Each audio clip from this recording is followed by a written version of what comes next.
वंदे मातरम। आप देख रहे हैं दिल्ली लाइव। मैं हूं आपके साथ काजल ठाकुर। दिल्ली के कॉन्स्टिट्यूशन क्लब में राष्ट्रपति चुनाव को लेकर सभी पार्टियों की बैठक हुई। राष्ट्रपति चुनाव के लिए चुनाव आयोग ने तारीखों का ऐलान कर दिया है, जिसके बाद से प्रत्याशी के चयन के लिए सत्ताधारी समेत विपक्षी पार्टियों की हलचल तेज हो गई है।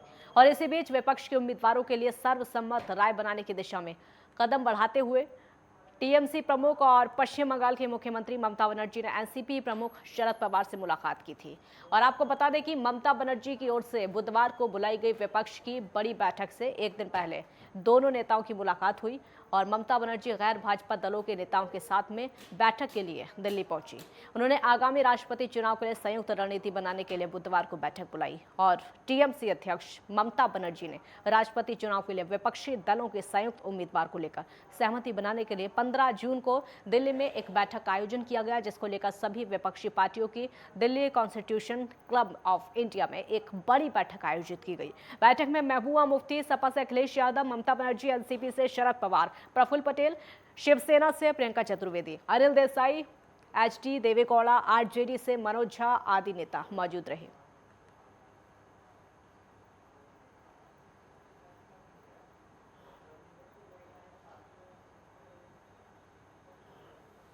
कि हम लोगों ने और important political parties they send their representation और बहुत सारे सीनियर लोगों ने भी आए थे। अब पहले कभी नहीं देखा अखिलेश और मुफ्ती जी, all they came this meeting. So there are so many party, even CPM, CPI, RSP, Congress, the Shiv Sena, the DMK, like this so many party, NCP, Trinamool Congress. All they were there. So only one, two party maybe left out because they have some reason, maybe they are busy or sometimes. But all we have decided there will be only one consensus candidate. Though I personally, even all the members of the meeting, they unanimously suggested Sharad Pawar's name. Unanimously. If Sharad Pawar is agreed, is okay, but he said he is not interested. But then we will give. So when he is not, if he is agreed, everybody will give him support. Delhi के CM Arvind Kejriwal और पंजाब के CM भगवंत मान ने जालंधर से Delhi airport के लिए सरकारी Volvo बसों को हरी झंडी दिखाई। पंजाब के जालंधर से 55 वोल्वो बसों को हरी झंडी दिखाकर रवाना किया गया। दिल्ली के मुख्यमंत्री अरविंद केजरीवाल पंजाब के आदमपुर एयरपोर्ट से सड़क मार्ग के जरिए शहीद आजम अंतर्राष्ट्रीय बस स्टैंड पहुंचे, जहां पर परिवहन मंत्री लालजीत सिंह भुल्लर और कैबिनेट मंत्री हरजोत सिंह बैस समेत आप नेता ने स्वागत भी किया। और इस दौरान दोनों ने वोल्वो बसों को हरी झंडी दिखाकर रवाना किया और बसों को हरी झंडी दिखाई। सरकारी 55 बसों को ये झंडी दिखाई गई।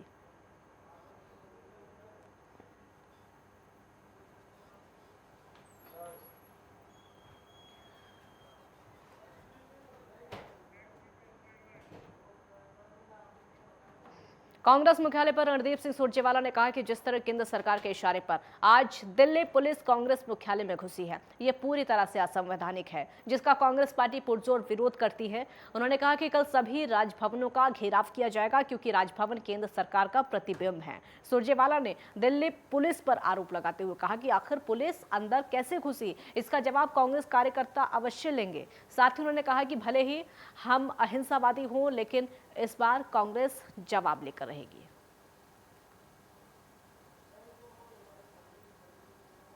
भारतीय राष्ट्रीय कांग्रेस के कार्यालय में दरवाजे तोड़कर अंदर घुसना और अंदर घुसकर नेताओं और कार्यकर्ताओं को पीटना ये दर्शाता है कि अब हमारे देश में प्रजातंत्र की हत्या हो चुकी है, संविधान को बुलडोजर के नीचे रोन दिया गया है और केवल कुशासन और अत्याचार का ही शासन बचा है। पर इसे चेतावनी माने दिल्ली पुलिस भी और भाजपाई कि हमारे सब्र का इम्तिहान ना लें। कांग्रेस नेता अधीर रंजन चौधरी ने दिल्ली पुलिस के कांग्रेस मुख्यालय में घुसकर लोगों को हिरासत में लिए जाने की कार्रवाई का विरोध किया। कांग्रेस नेता अधीर रंजन चौधरी ने पुलिस की इस कार्रवाई पर नाराजगी जाहिर की है और उसी को लेकर दिल्ली से हमारे संवाददाता गुलशन सैफी ने कांग्रेस नेता अधीर रंजन चौधरी से खास बातचीत की। अभी देखिए। तीसरे दिन राहुल गांधी से पूछताछ की जा रही है, कांग्रेस में पूरा उबाल है, क्या कहेंगे इस मौके पर? ये कांग्रेस पार्टी की छवि को, राहुल गांधी जी की, सोनिया गांधी की छवि को धूमिल करने के लिए ये सारा घिनौना साजिश है। नहीं तो कभी सुना है 3 रोज से लगातार सवाल पूछे जा रहे हैं। इनका तिजोरी में और कितना सवाल है, निकाल तो दिखाइए सबको। किसी के खिलाफ इस तरीके के बर्ताव नहीं हुआ जिस तरीके की बर्ताव एक ईमानदार सच इंसान राहुल गांधी के खिलाफ हो रहे हैं। हिंदुस्तान के आम लोग इसको देख रहे हैं, इसको सुन रहे हैं और अफसोस जता रहे हैं। हाँ, आज आपने बड़ा आरोप लगाया पुलिस पर कि कांग्रेस कार्यालय के जो दफ्तर है उसमें पुलिस घुसी है। हाँ, खूनी रुख अपनाते हुए, ऐसा नहीं घुसे, खूनी रुख अपनाते हुए यहाँ हमारे वर्कर जो ठहरे हुए थे उन लोगों के ऊपर लाठी बरसाई गई। लहू लुहान करते हुए उन लोग को वैन में उठाकर ले गया गया। ये क्या हो रहा है? ये क्या आतंकवादी की हेडक्वार्टर है? ये क्या प्रोहिबिटेड जोन है? बता दें इन लोग कि भाई ये आतंकवादी की डेरा है, यहाँ किसी को रहने का अधिकार नहीं है, अगर रहोगे तो हम हमला करेंगे, कह दे। क्या हो रहा है? ये बर्बरता की चरम रूप, बर्बरता की चरम सीमा पर पहुंच चुके हैं दिल्ली की सरकार और दिल्ली की पुलिस वाले। जब पुलिस को पूछते हैं हम लोग, 2-4 आदमी के साथ जान पहचान भी है, तो कहते हैं ऊपर की निर्देश है। ये ऊपर वाले कौन है सबको पता है। चलिए, साफ तौर पर कांग्रेस नेता अधीर रंजन का आरोप है कि ये पुलिस की बर्बरता है, चरम सीमा पर है। ये आरोप उन्होंने लगाया है। उनका कहना है कि राहुल गांधी से लगातार पूछताछ की जा रही है। आखिर 3 दिनों तक ईडी क्यों पूछताछ कर रही है? ईडी के पिटारे में आखिर कितने सवाल हैं? ऐसे तमाम आरोप उन्होंने लगाए हैं। आम आदमी पार्टी कार्यालय में दिलीप पाठक ने प्रेस वार्ता का आयोजन किया और आम आदमी पार्टी के परिवार के विस्तार के बारे में बताया। इस दौरान उन्होंने कहा कि आम आदमी पार्टी में कांग्रेस से गुरमीत सिंह वेदी, भारतीय जनता पार्टी से तरुण शर्मा, अभिषेक शेट्टी और शिरोमणि अकाली दल बादल से मनिंदर सिंह आप में शामिल हुए हैं। राजेंद्र नगर उपचुनाव को लेकर आम आदमी पार्टी को ऐतिहासिक जीत दिलाने का वादा भी किया। मध्यावधि चुनाव हो रहे हैं, जो बाई इलेक्शंस हो रहे हैं राजेंद्र नगर में, उसमें भी इन साथियों की सक्रियता का बड़ा लाभ मिलेगा, इनकी सांगठनिक क्षमता का बड़ा लाभ मिलेगा। इसलिए मैंने शुरू में ही कहा कि संगठन आज न सिर्फ बड़ा हो रहा है बल्कि पहले से मजबूत हो रहा है।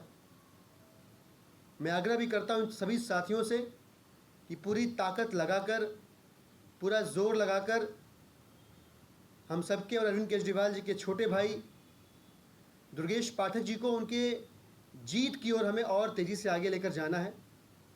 इनफैक्ट जीत तो तय है, हमें राजेंद्र नगर विधानसभा में एक रिकॉर्ड कायम करना है और वो रिकॉर्ड किसी एक आदमी के जीत की नहीं है, दिल्ली वालों की अरविंद केजरीवाल जी में आस्था की जीत की है, उनके गवर्नेंस में उनके भरोसे की जीत की है। मैं एक बार पुनः इन सभी साथियों का हार्दिक स्वागत करता हूं और इनकी टीम के हर एक सदस्य से आग्रह करता हूं कि अब पूरी तत्परता से, तन्मयता से, कर्मठता से लग जाना है। जो बाकी के दिन रह गए हैं उसमें हमें जीत के अंतर को और बढ़ाना है। बाहरी जिला डीसीपी समीर शर्मा ने वर्ल्ड एल्डर एब्यूज डे पर सीनियर सिटीजन और महिलाओं के लिए कार्यक्रम का आयोजन किया। यह कार्यक्रम भारतीय विद्यापीठ यूनिवर्सिटी पश्चिम बिहार में आयोजित किया गया, जिसमें कि बाहरी जिले के 150 बुजुर्गों और महिलाओं ने हिस्सा लिया। कार्यक्रम में सभी को फ्री हेल्थ चेकअप करवाने के बाद मेडिटेशन दिया गया और उसके बाद पुलिस अधिकारियों ने सुरक्षा, पुलिस सहायता और लीगल अवेयरनेस के बारे में बताया। सभी बुजुर्गों ने दिल्ली पुलिस के इस कार्यक्रम की तारीफ की और डीसीपी समीर शर्मा ने बताया कि जल्द ही यह सुविधा 1000 बुजुर्ग महिलाओं और सीनियर सिटीजन तक पहुंचाई जाएगी।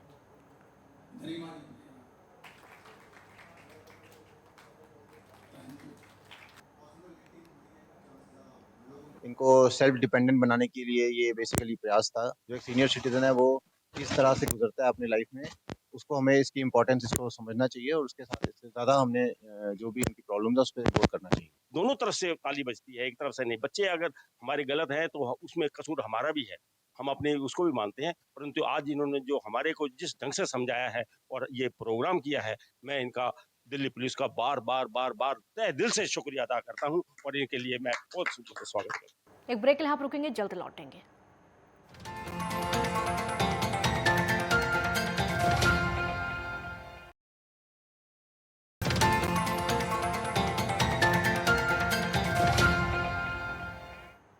ब्रेक के बाद एक बार फिर स्वागत है आपका। नेहरू विहार इलाके में तकरीबन 10 सालों से सड़कों का निर्माण नहीं हुआ है। सड़कें जर्जर हालत में पड़ी हुई हैं, जिनसे होकर गुजरना लोगों के लिए बड़ी चुनौती बन जाती है।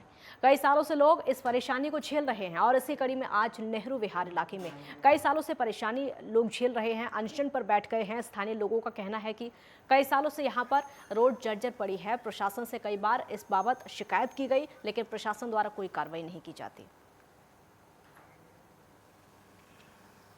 कि पिछले 10 साल 7 साल से यहाँ संघर्ष किया जा रहा है और उस संघर्ष को चुने हुए प्रतिनिधियों ने मजाक में उड़ा दिया। घोड़ा बाजा बैंड लेकर और उसके उद्घाटन और दुनिया भर का प्रचंड किया गया और उसके बाद आज फरवरी में हुआ था ना जी, 27 फरवरी को, मार्च अप्रैल मई जून 4 महीने निकल गए, वो मतलब नहीं हुआ। तो इससे बड़ा और धोखा क्या हो सकता है जनता के साथ। क्या लग रहा है स्थानीय विधायक से यहाँ के स्थानीय लोग भी बात किए होंगे, क्या उनका आश्वासन रहा? आश्वासन उन्होंने उद्घाटन कर दिया, उसके बाद कुछ नहीं हुआ, 4 महीने हो गए। इससे बड़ा मैं करूँ धोखा और लोगों के साथ क्या हो सकता है।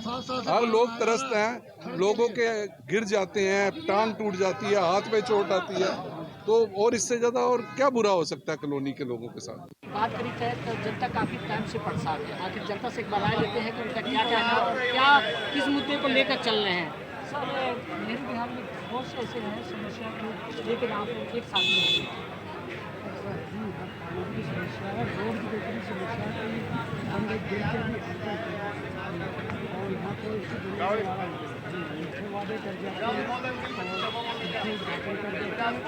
Delhi police crime branch AGS ने ऑटो लिफ्टर जैकर को गिरफ्तार किया है, जो कि 2021 से फरार चल रहा था।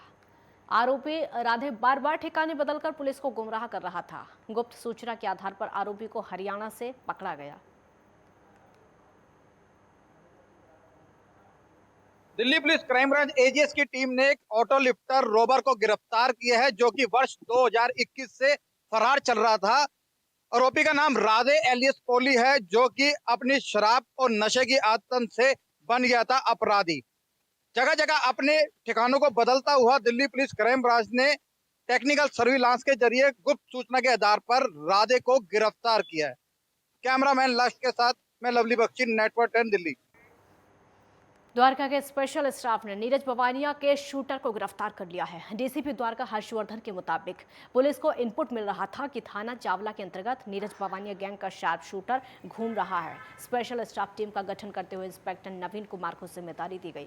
पुलिस ने इनपुट जुटाकर गोयला डेरी इलाके से रेड मार करके आतिश को गिरफ्तार कर लिया है। पुलिस के मुताबिक ये उत्तम नगर का घोषित बदमाश है, जिसके खिलाफ दिल्ली के अलग अलग थाना क्षेत्रों में शिकायतें दर्ज हैं। पुलिस ने उसके कब्जे से एक देसी तमंचा और जिंदा कारतूस बरामद किए हैं। पूछताछ में आरोपी ने बताया कि वो नीरज बवानिया गैंग के संपर्क में उस वक्त आया जब वो एक मामले में जेल काट रहा था।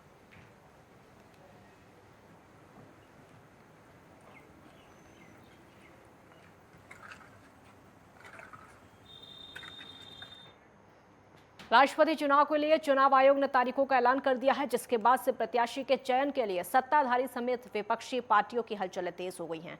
इस बार विपक्ष के उम्मीदवारों के लिए सर्वसम्मत राय बनाने की दिशा में कदम बढ़ाते हुए टीएमसी प्रमुख और पश्चिम बंगाल की मुख्यमंत्री ममता बनर्जी ने मंगलवार को एनसीपी प्रमुख शरद पवार से मुलाकात की। और आपको बता दें कि ममता बनर्जी की ओर से बुधवार को बुलाई गई विपक्ष की बड़ी बैठक से एक दिन पहले दोनों नेताओं की मुलाकात हुई थी। ममता बनर्जी गैर भाजपा दलों के नेताओं के साथ में बैठक के लिए दिल्ली पहुंची है। उन्होंने आगामी राष्ट्रपति चुनाव के लिए संयुक्त रणनीति बनाने के लिए बुधवार को बैठक बुलाई।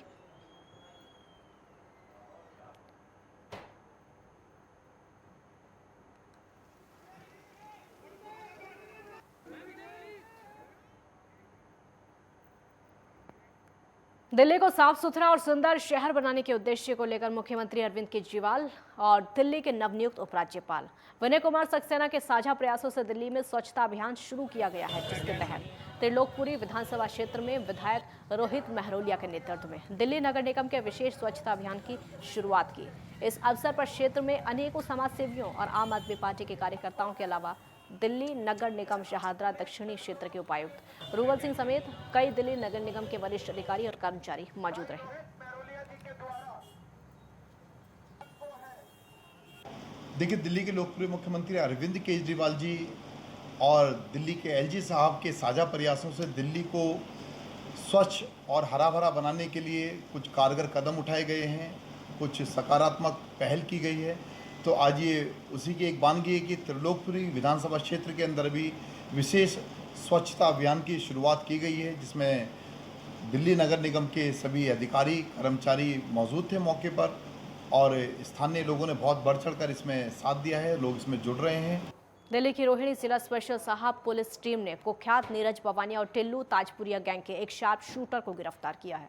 बताया जा रहा है कि गुप्त सूचना के बाद इस आरोपी को गिरफ्तार किया गया है। बदमाश से 1 सेंटीमीटर ऑटोमेटिक पिस्टल और 4 जिंदा कारतूस बरामद हुए हैं। फिलहाल पुलिस आगे की कार्रवाई कर रही है।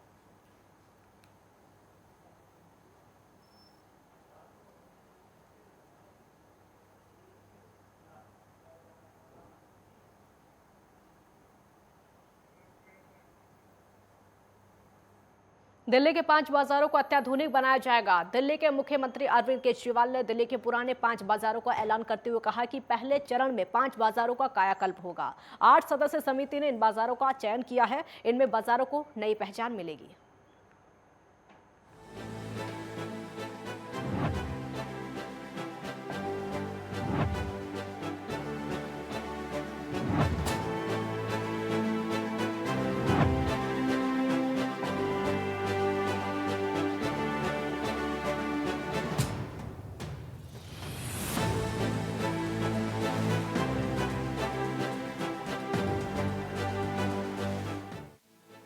दिल्ली के 5 पुराने बड़े बाजारों की रौनक बढ़ाई जाएगी।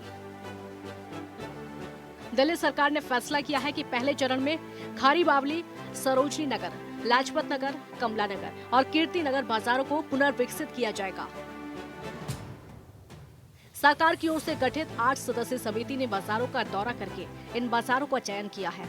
इसके अगले चरण में दूसरे बाजारों को भी अत्याधुनिक बनाया जाएगा। दिल्ली सरकार ने इसके लिए 100 करोड़ रुपए का प्रावधान किया है। इससे नए रोजगार भी सृजन होंगे। बाजारों को नए स्वरूप में लाने के लिए एक डिजाइन प्रतियोगिता आयोजित की जा रही है, जिसमें बाजार का डिजाइन निर्धारित किया जाएगा। बेहतरीन डिजाइन के आधार पर बाजार का विकास होगा। इस तरह नए बाजार में सभी दुकानों को बाहर से एक जैसा बनाया जाएगा। यहाँ पानी, जल निकासी और बिजली आदि की व्यवस्था होगी। बाजारों में पार्किंग, फूड जोन आदि की व्यवस्था होगी। साथ ही सुरक्षा के लिए हाई तकनीक सीसीटीवी कैमरा भी इस्तेमाल किए जाएंगे।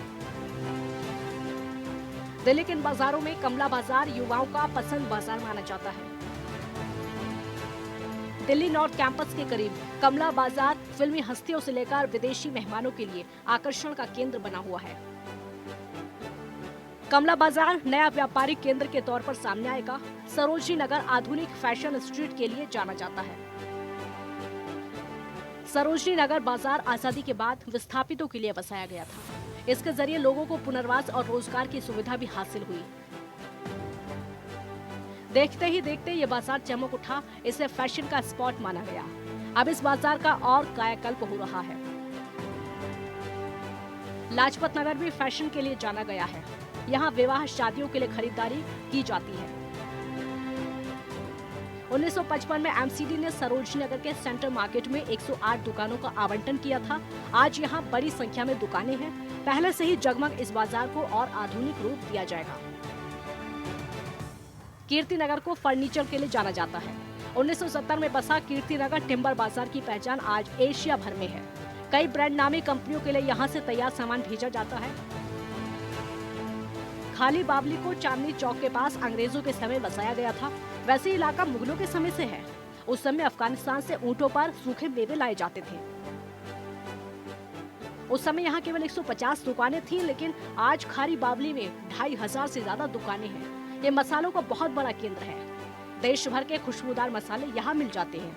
निश्चित तौर पर इस बाजार को और उन्नत करने के लिए यहाँ कारोबार तेज करने की जरूरत है। News desk, network 10। Delhi live में फिलहाल इतना ही। आप देखते रहिए नेटवर्क 10। जय हिंद।